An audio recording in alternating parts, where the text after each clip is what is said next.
cinema americano perdeu na última sexta-feira um grande diretor e ator, John Huston. No Globo Repórter desta noite, Lucas Mendes conta a vida aventureira e os grandes filmes de John Huston. Pelé, que fez 2 filmes com ele, também lembra o amigo. Nosso primeiro assunto é a ditadura da balança. Emagrecer tornou-se uma obsessão para milhões de pessoas. Você vai ver como funcionam as clínicas de emagrecimento, como a cantora Fafá de Belém conseguiu emagrecer, como Éder Joffre e outros magros lutam para não engordar. E vai conhecer a brasileira que pesava 138 quilos e acabou eleita a magra do ano. Mulheres fartas, de braços roliços, rostos redondos e coxas grossas, era o padrão de beleza retratado nos quadros barrocos. Naquela época, barrigas e dobrinhas não eram motivo de preocupação, e sim de inspiração para os artistas.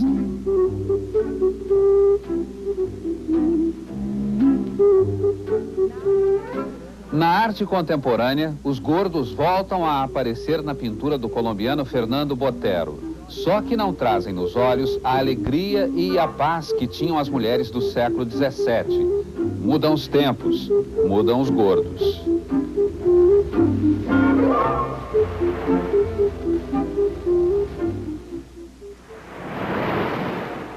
Ser gordo hoje em dia é ter que carregar não só um peso físico, mas também um peso emocional e social. Afinal, todo padrão de beleza está voltado para os magros. Mesmo usando apelidos carinhosos, gorducho, fofinho, forte, cheinho ou barrigudinho, a verdade é que a sociedade discrimina os gordos. Para se defender dessa discriminação e ser bem aceito no seu meio, o gordo normalmente é engraçado, alegre, ri de si mesmo e não se importa com brincadeiras. No Japão, existem até Olimpíadas para gordos. Esses aí promoveram um campeonato de saltos ornamentais, onde ganha quem espalhar mais água na hora do salto. Já a situação deste homem não é nada engraçada. Para descer de um avião, ele precisa ser retirado com um guindaste. Homens como este têm uma preocupação maior do que a simplesmente estética, a saúde. Os gordos têm muitos problemas de saúde e, em geral, vivem menos. Para a atriz Cláudia Gimenez, viver é mais importante do que ser gorda ou magra. Cláudia tem 28 anos, pesa 88 quilos e já tentou muitas dietas. Hoje, ela se gosta assim, gordinha, não faz regime, mas reconhece que há uma discriminação contra o gordo. Cláudia, você acredita que haja uma discriminação da sociedade contra a pessoa gorda? Sem dúvida que há. Já pude observar determinadas situações, como por exemplo um namorado que eu tive, que ele me namorava 3 vezes por semana, mas estava noivo de uma mocinha de bundinha empinada e tal, corpinho de ginástica. E aí eu perguntava o que esse cara vem procurar em mim, né? Que lugar essa outra namorada dele, essa outra noiva tem na vida dele, partindo do princípio que é a mim que ele fala dos projetos, é comigo que ele gosta de namorar, de ficar, né? Que função tem essa outra moça? Então eu percebi que a função dessa outra noiva, né? A boazuda, era para ele poder ser respeitado na sociedade, né? E você pensa em emagrecer em algum momento? Olha, sabe, Liliane, depois que eu tive essa doença que eu tive ano passado, né, esse câncer, que foi consequência da rejeição que eu sentia, né, do meu corpo, que vinha da sociedade para mim, e que eu assumia, a tal ponto, claro, ao tal ponto que eu comecei a destruir esse corpo, né? Então eu nunca penso em fazer um plano assim, vou ficar mais magra, vou fazer uma dieta, como será, não sei o quê. Não, sabe, eu não penso nisso. A forma do meu corpo, seja ela qual for, é consequência sempre da sua cabeça, sabe? A forma do corpo também é importante na hora de escolher a roupa. Esta é uma das 4 lojas no Rio de Janeiro especializadas em manequins grandes. Aqui, as gordinhas não precisam se esconder em roupas escuras e sóbrias. A dona da loja, a atriz Cláudia Costa, faz questão que suas clientes estejam na moda e ensina alguns truques para alongar a silhueta. Como é a moda para o gordo? Como é, Cláudia? Fala um pouquinho. A moda para o gordo, o que favorece? Tudo aquilo que não te corta pela metade. Que cria uma... Que dê uma ideia de inteiro. Porque você não precisa emagrecer o gordo, você precisa esticá-lo. Assim. Então, por exemplo, se você tem uma saia e uma blusa de cor contrastante, isso cortou você pela cintura. Então você abaixou. As famosas listras horizontais, elas engordam, não é porque engordam, elas abaixam. Então, quanto mais baixo você fica, mais barrilzinho você se sente. Este gordo também já sonhou em emagrecer, fez vários regimes, mas desistiu. Em compensação, conseguiu realizar outro grande sonho, ser rei momo pelo Rio de Janeiro. Reinaldo de Carvalho, o Bola como é conhecido, tem 26 anos e pesa 163 quilos. Bola não tem complexos por ser gordo e tem jogo de cintura para passar em qualquer lugar. Com um jeito bonachão e feliz, Bola caminha pelas ruas sem se incomodar com os olhares curiosos das pessoas. Ele faz check-ups de 6 em 6 meses e garante que sua saúde e disposição são melhores que as de muitos magros. Para comemorar os 26 anos de um rei momo, nada melhor que um bom almoço. E macarrão com bife à milanesa é um dos pratos preferidos desse curitibano que adora comer e não se priva de nada.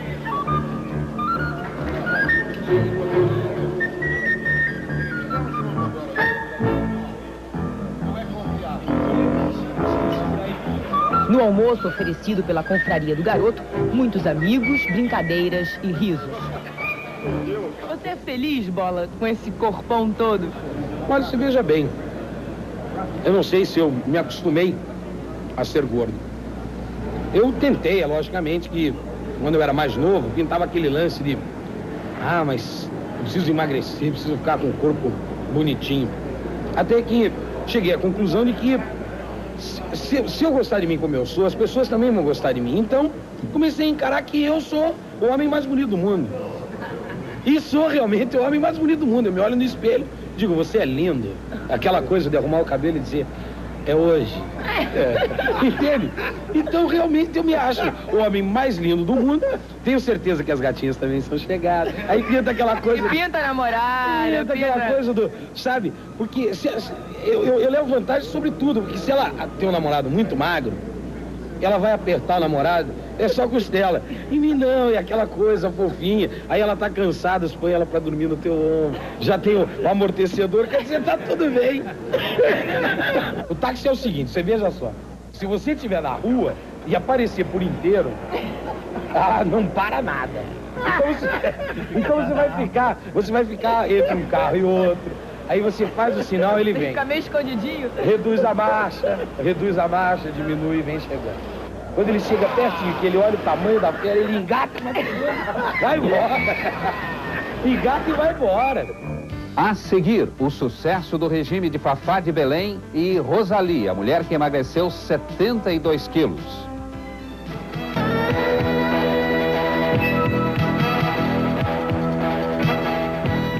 Existem mais de 100 dietas publicadas ou não. Métodos estranhos, como colocar um balão de ar no estômago ou fazer sonoterapia tomando apenas soro. As dietas publicadas normalmente são best-sellers. Afinal, os gordinhos estão sempre atrás de um regime novo e milagroso. Tem a dieta de escardeio, a do jejum completo, a de Beverly Hills, a da lua, a do abacaxi. E essa aqui, a mais famosa e polêmica de todas. Só é gordo quem quer, que está há quase 1 ano e meio na lista dos mais vendidos. Agora, segundo os médicos, o que realmente emagrece e faz a pessoa manter o peso é resistir a tentações como esta. E ao invés de provar um pouquinho de cada coisa como realmente dá vontade, escolher apenas as que têm baixas calorias e, com isso, fazer uma dieta balanceada. Os médicos acreditam que o excesso de peso é uma doença e deve ser tratado.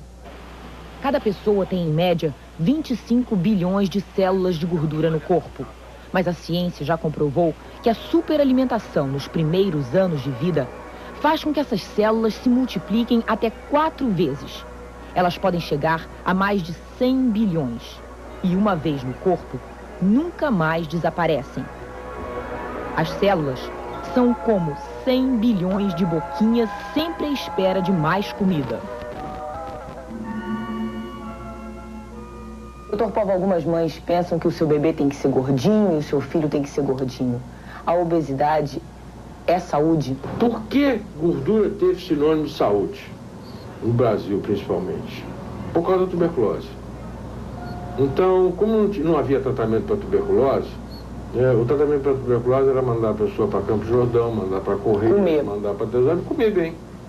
Então, como era uma doença que emagrecia, quando o sujeito voltava gordo é porque ele estava saudável. O senhor é a favor do regime com remédio? Absolutamente. Eu acho que as indicações são muito pequenas, os efeitos colaterais são muito grandes e eu gostaria de chamar a atenção que a grande maioria, com raras exceções desses medicamentos que existem aí, são anfetamínicos, mesmo que não sejam anfetaminas, eles se metabolizam, à exceção de um sal, a fenfluramina, são anfetamínicos, ou seja, são as bolinhas que a gente sabia. Sabendo da ansiedade das pessoas em emagrecer ou manter o peso, os laboratórios lançam a cada dia novos produtos de emagrecimento. Aqui a gente tem uma pequena amostra disso. Do lado de cá são os remédios vendidos com receita médica. O Brasil fabrica hoje 53 tipos de remédio para emagrecimento que só podem ser vendidos com receita médica. Mas a maioria realmente é essa aqui. Remédios para emagrecer que podem ser vendidos sem receita médica. E esses são os mais procurados. Só nessa farmácia aqui, mais de 50 pessoas entram todos os dias procurando esse tipo de remédio. Em alguns casos, no começo do tratamento, se não se der uma ajuda química ao paciente, é muito difícil ele dar os primeiros passos. Agora, faço a ressalva de que o medicamento é uma arma terrível e só deve ser usada por quem estiver muito habilitado. Eu costumo comparar o anorético a um bisturi. Ele corta muito. Então ele tem que saber em mãos de quem ele está, porque ele estará cortando. E poderá cortar aonde se deseja e poderá destruir o sistema nervoso da pessoa ou mesmo outros departamentos do organismo. Fafá de Belém, a primeira gordinha a ser um símbolo sexual no Brasil, conta que quando chegou ao Rio em 74, uma gravadora exigiu que ela emagrecesse 10 quilos para assinar um contrato. Fafá se recusou e provou que o peso do talento não estava no corpo, mas na voz. Hoje, por decisão própria, ela emagreceu 40 quilos. Durante o regime, Fafá não tomou remédios, mas fez muitos exercícios físicos. E hoje os exercícios fazem parte da sua rotina, principalmente caminhadas e abdominais. Fui em 300 mil médicos, fiz todos os tratamentos que você pode imaginar, todas as loucuras, assim, eu cheguei até a um médico aqui no Rio, uma pessoa que muito badalada, tal, não sei o quê, onde a minha alimentação durante uma semana era água e remédios. Então tinha uma vitamina não sei pra quê, outra vitamina não sei pra quê, algas pra queimar não sei o quê, outro remédio pra queimar não sei o quê, outro pra recuperar não sei o quê. Nada de sabor, nada pra mastigar. Não, eram 36 cápsulas por dia que eu tomava. E água. Você aguentou isso? Água, uma semana, aí comecei a ver jacaré subindo pela parede, baratas caindo no teto, enfim. Comecei a ter quase que alucinações, né? Eu digo, não é esse o caminho. O que te levou a fazer um regime agora, pela última vez? Quando eu me senti de novo equilibrada, quer dizer, calma, tranquila, reencontrada com as minhas coisas, com a minha cabeça, eu senti que estava na hora de reencontrar o meu corpo, o corpo que eu queria. E eu queria chegar aos 60 quilos.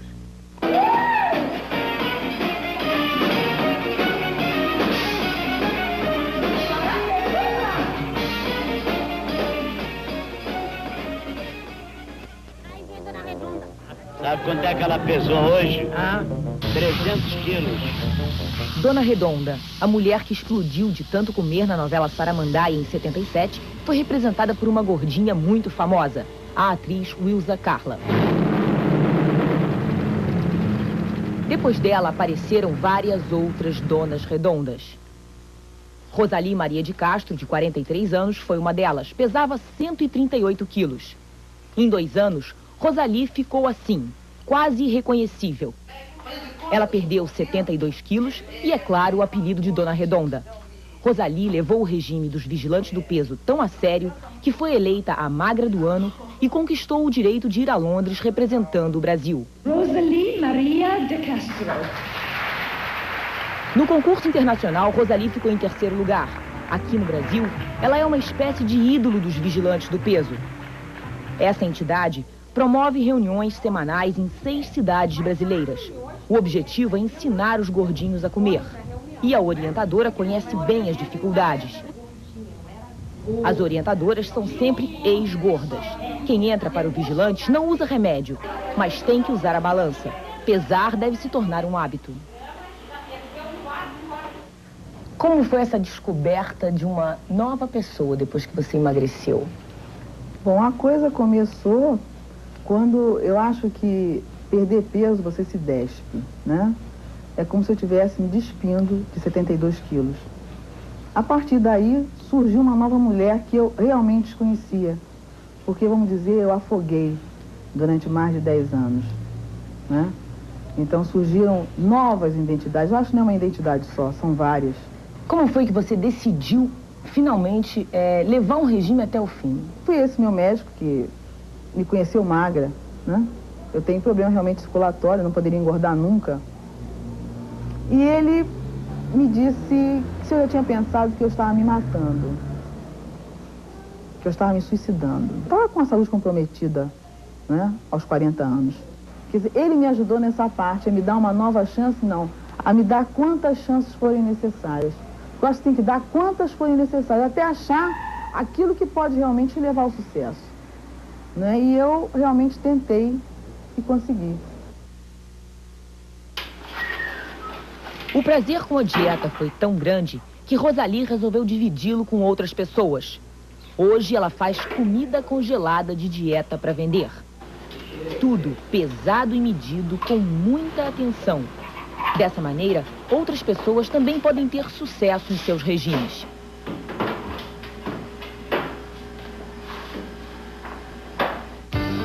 A seguir, os magros que lutam contra a balança. Éder Joffre e o Jockey Juvenal.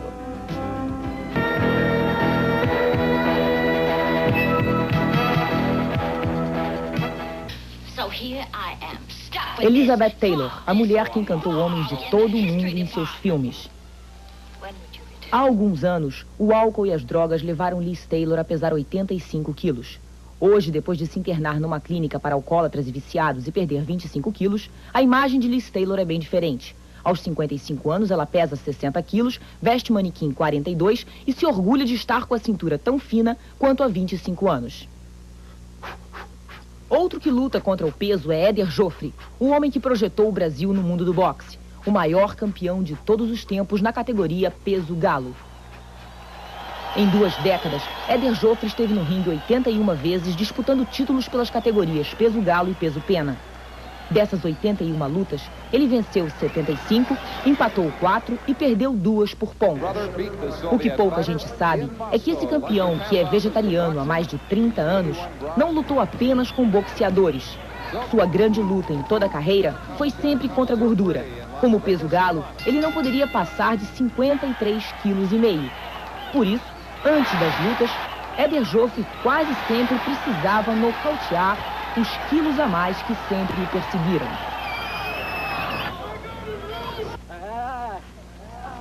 Hoje, com 51 anos, vereador pelo PDS paulista, o ex-campeão mantém a forma correndo e fazendo exercícios físicos. A luta contra a balança agora está guardada na memória. Toda a minha vida eu fui peso galo, depois peso pena. E enquanto eu era peso galo, eu tinha esse sacrifício que eu fazia de dar o peso. Então eu treinava bem agasalhado, me alimentava pouco. Aquele sacrifício, via na geladeira antes da luta, minha mãe preparava arroz doce, que eu adoro, aquele pudim. Não podia comer nada? Não podia comer nada, só depois da luta? Só após a luta. E chegava então no dia da luta, na noite antes, já não podia dormir mais, que estava o estômago tão vazio, oco, me sentia oco por dentro, certo? E aí acordava 3 horas da manhã, ia na geladeira, olhava, via aquele arroz doce, aquele pudim. Meu Deus do céu, eu não podia comer. Era terrível, viu? Cabeça a cabeça, os dois agarrados, cruza uma faixa final entre Paulinho por fora e por dentro Grimaldi. Juvenal Machado da Silva, 1,58 m, 32 anos, é outro que corre atrás do peso ideal desde que começou a carreira de hóquei há 16 anos. Juvenal tem um título que nenhum outro hóquei tem. Ele é recordista em vitórias no Grande Prêmio Brasil. Venceu 4, mas seu problema de peso é igual ao da maioria dos hóqueis brasileiros. Teve um momento assim, teve alguma vez que você teve que emagrecer rapidinho para um grande prêmio, para uma corrida? Muitas vezes já. Inclusive hoje eu tenho que emagrecer. Né? Você usa isso aí para treinar, para emagrecer? Treinar para emagrecer. Tem que mais duas aqui por baixo. E a sua alimentação? Você tem um controle de alimentação, Juvenal? Eu, por exemplo, café eu tomo muito pouco. Eu dificilmente tomo café. E almoçar, dia de corrida no almoço, por exemplo, não posso comer muito feijão, negócio doce. Bolo de chocolate, torta, sorvete. Um bocado de tempo que eu não sei o que é isso. Andando pelo Jockey Clube do Rio de Janeiro, Juvenal confessa que no dia da corrida, a tensão maior não é montar o cavalo, e sim subir na balança. Passou muito. Se fosse hoje uma corrida, você tinha que emagrecer quanto? Dependendo do peso do cavalo, se tivesse 58 no caso, teria que emagrecer 3, 57, E como é que você faria se fosse hoje, tivesse que emagrecer 3 quilos hoje para correr? Sauna, correr na raia, 2 voltas na raia, sauna. Você correndo na raia? É o jeito, né? Cabeça a cabeça, os dois agarrados, cruza uma faixa final entre Paulinho por fora e por dentro Grimaldi. A seguir, as clínicas de emagrecimento e uma nova moda, o spa.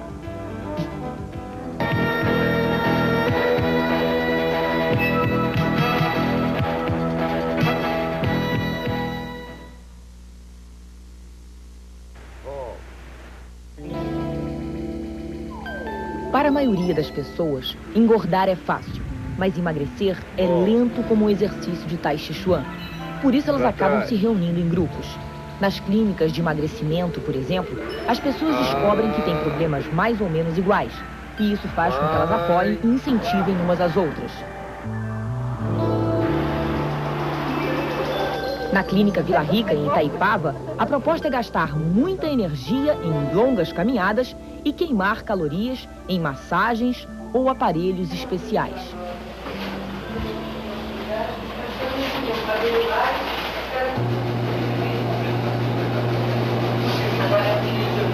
Comida só na hora da refeição. Nada de beliscar o dia todo. São 90 cardápios diferentes, todos bonitos e gostosos. Na clínica, cada um emagrece no seu ritmo e pode ficar o tempo que precisar. Esta é Luísa Silveira Lobo. Ela pesava 57 quilos, engordou, chegou a 107 e já conseguiu perder 20 quilos.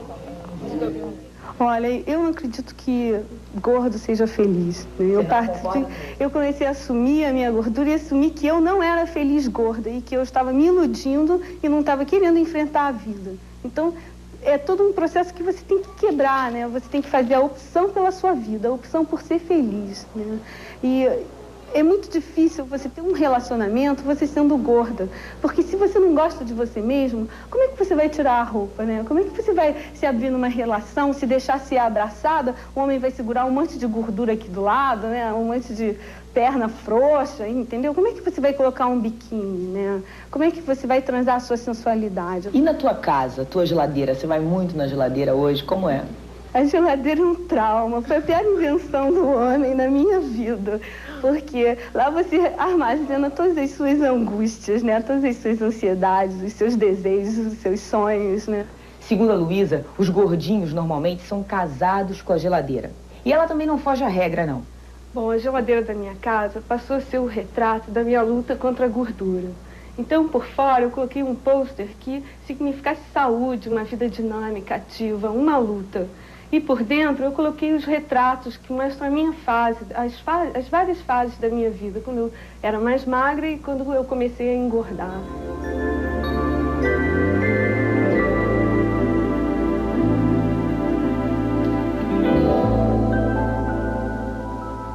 Professor, um regime de emagrecimento ele deve ser acompanhado de um tratamento psicológico? Não considerar os aspectos emocionais na obesidade é realmente incorrer numa falha enorme, no sentido de tratar as pessoas que têm problema de peso como apenas um objeto e não como uma pessoa que por acaso tem um distúrbio que leva ao aumento de peso, não? Hoje, quem tem muito dinheiro para gastar já pode emagrecer no paraíso. Spa. Essa é a mais nova descoberta dos que querem perder alguns quilinhos e ganhar saúde. Muito conhecidos nos Estados Unidos e na Europa, os spas são ainda uma novidade no Brasil. Num spa, o importante é provar que emagrecer não tem nada a ver com sofrimento. Nos últimos 3 anos, surgiram 6 spas em São Paulo e 3 no Rio. Nos spas, encontramos normalmente gordinhos famosos. Além de perder peso, os spas permitem às pessoas relaxar, sair da rotina e se reencontrar com a natureza. Este, em Búzios, atende a grupos de 36 pessoas. Durante 7 dias, o grupo segue uma rotina rígida. Muitas caminhadas em lindas praias de manhã e à tarde, ginástica aeróbica, tratamentos de beleza e massagens. Aqui, todos consomem no máximo 600 calorias por dia. Isso equivale a 4 chopes, 2 doses de uísque ou um sorvete de 3 bolas. Enquanto tantas pessoas pesam e medem tudo o que comem, outras, como Jô Soares, vivem e comem na medida do seu próprio prazer. Jô entende de regime tanto quanto Pelé entende de futebol. Chegou até a perder 80 quilos e com eles um pouco da sua graça. Hoje, para satisfação de todos e felicidade geral dos que consomem suas calorias de humor, Jô Soares recuperou a alegria, os 80 quilos e até alguns outros a mais.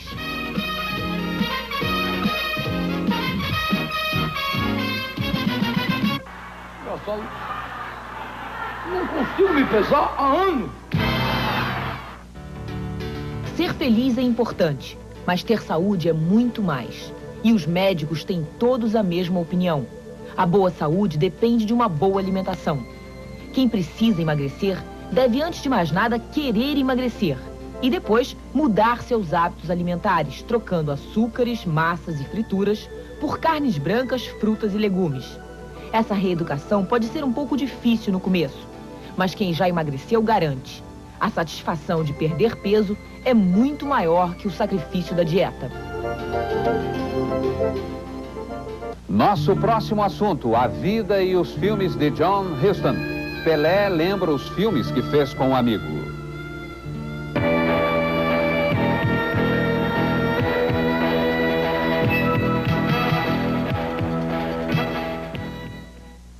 John Huston era o último dos grandes diretores do cinema americano em atividade desde a década de 40. Com a morte dele na última sexta-feira de enfisema pulmonar, aos 81 anos, é toda uma época que se despede. O fim de um estilo romântico e aventureiro, como mostra a reportagem de Lucas Mendes. Ladies and gentlemen, the recipient of the 11th Annual Life Achievement Award, Mr. John Huston. Ele viveu a vida como se fosse uma festa, uma vida de excessos, de prazeres e de aventuras. Ele foi pintor, jornalista, tenente da cavalaria mexicana. Foi ator e escritor, mas acima de tudo, ele foi o diretor. Dirigiu quase 40 filmes numa carreira que cobriu 5 décadas e deixou uma marca no cinema que muitos comparam com as de Charlie Chaplin e Orson Welles. Ele dirigiu os maiores atores e atrizes do cinema americano. Com alguns deles, teve brigas tão violentas, com alguma das mulheres, teve paixões tão ardentes quanto as dos filmes que ele dirigiu. Na homenagem que recebeu do Instituto de Cinema Americano, John Huston disse que quando começou a rodar o seu primeiro filme, ele não tinha a menor ideia do que ia acontecer. O assistente sugeriu, diga ação. E assim começou a filmagem de A Relíquia Macabra. I had no idea what was required. Finally, my assistant, the splendid Jack Sullivan, whispered to me, say action. I did so, and the Maltese Falcon was underway. Harry, what is it? A Relíquia Macabra, baseada no livro O Falcão Maltês, foi o primeiro filme que ele dirigiu e já tinha todas as características que identificariam os filmes de Huston. Diálogos bem escritos, definição de personagens, ritmo rápido de certas cenas.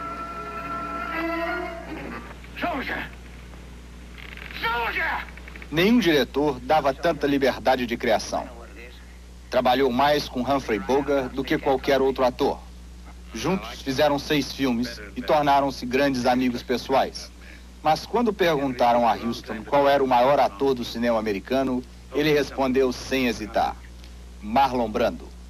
E explicou: se você fizesse 5 tomadas de uma cena com ele, ele fazia 5 versões diferentes, cada uma melhor do que a outra. You disgust me.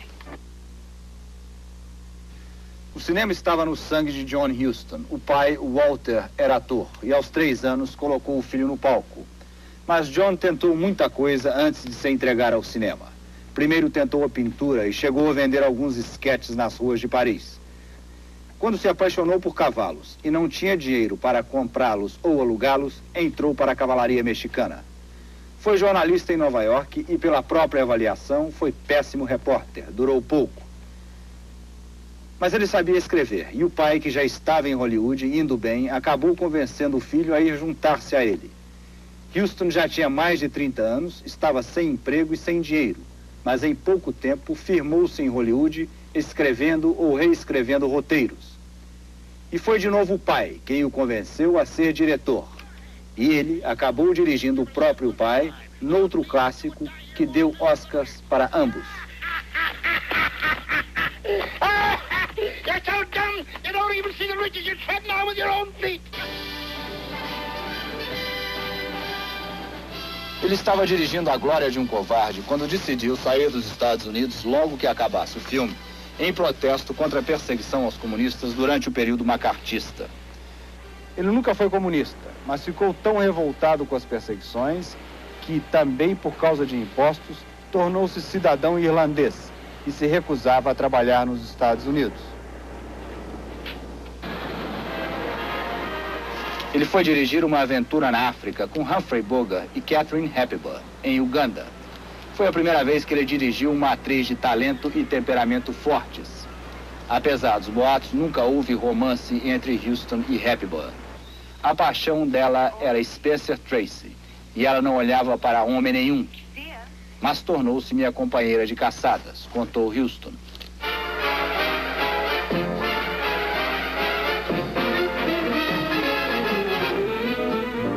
Ele gostava de mulheres sensuais, lindas e de caráter forte nos filmes dele. Mas na própria casa, ele não conseguia viver muito tempo junto com mulheres de temperamento forte. Casou 5 vezes, viveu junto com várias outras, mas confessou que não conseguia ser fiel nem feliz com uma mulher só. Às vezes usava linguagem forte para dizer o que pensava, outras vezes usou a força para reforçar um argumento, mas não era grosso nem vulgar. Morava num castelo na Irlanda, apreciava boa comida, boa bebida e companhia inteligente. Depois de McCarthy, Huston voltou a dirigir e atuar nos Estados Unidos. Ele nunca se considerou um grande ator, mas gostou do trabalho dele como o abominável Noah Cross em Chinatown. The future, Mr. Gitz. The future. Huston nunca contou qual foi o melhor filme dele como diretor. Dizia que não tinha um favorito, mas gostava muito de algumas cenas. A caminhada de Sean Connery e Michael Caine no Homem que Queria Ser Rei.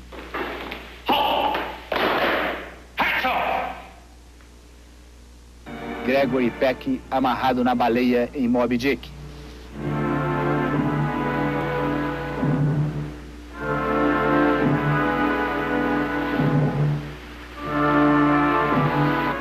He's dead, but he beckons.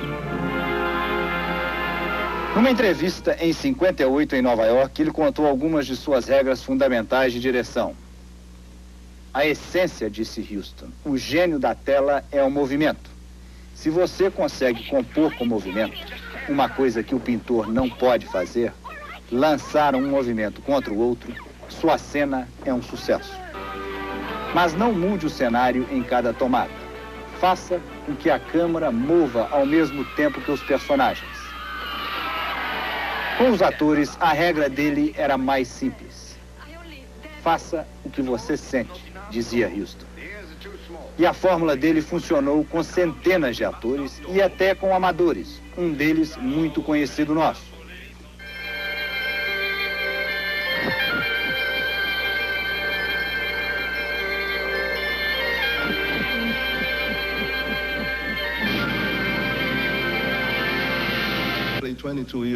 Na festa para John Huston, Pelé contou que jogou durante 21 anos e só fez 2 gols de bicicleta.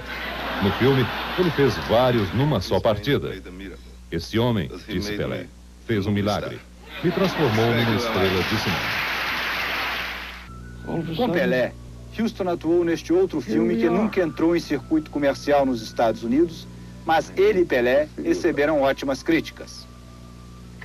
O filme conta a história de um padre, John Huston, tentando salvar uma escola de Los Angeles.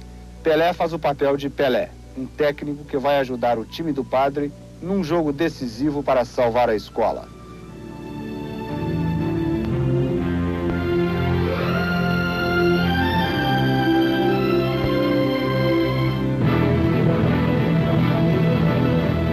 O padre morre pouco depois de ouvir o resultado do jogo pelo rádio.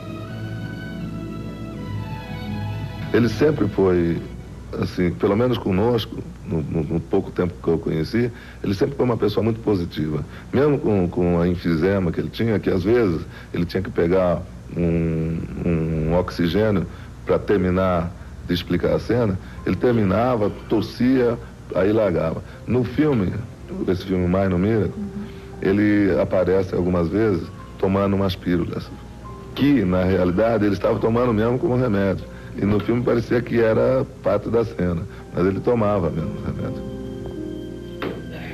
Com tantos excessos, sem as pílulas e sem as cirurgias, John Huston teria morrido antes. Mas ele era um homem apegado à vida. Nos últimos anos, passava a maior parte do tempo numa ilha mexicana a 1 hora de qualquer posto civilizado. Quando não chovia, ele não tinha água corrente.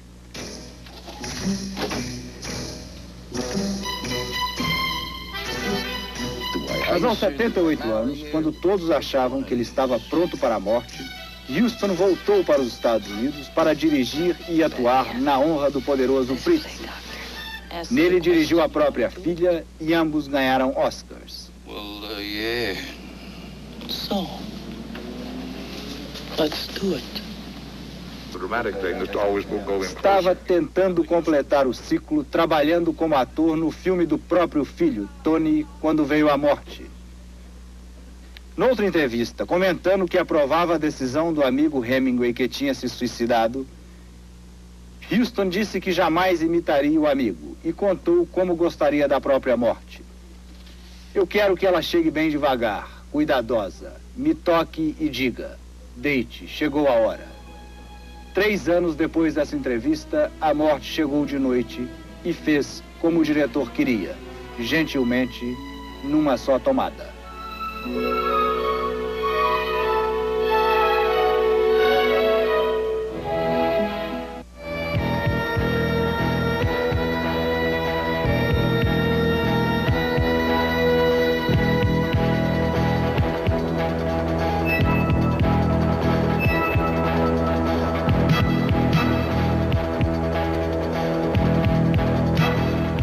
Traições, acordos secretos, ameaças.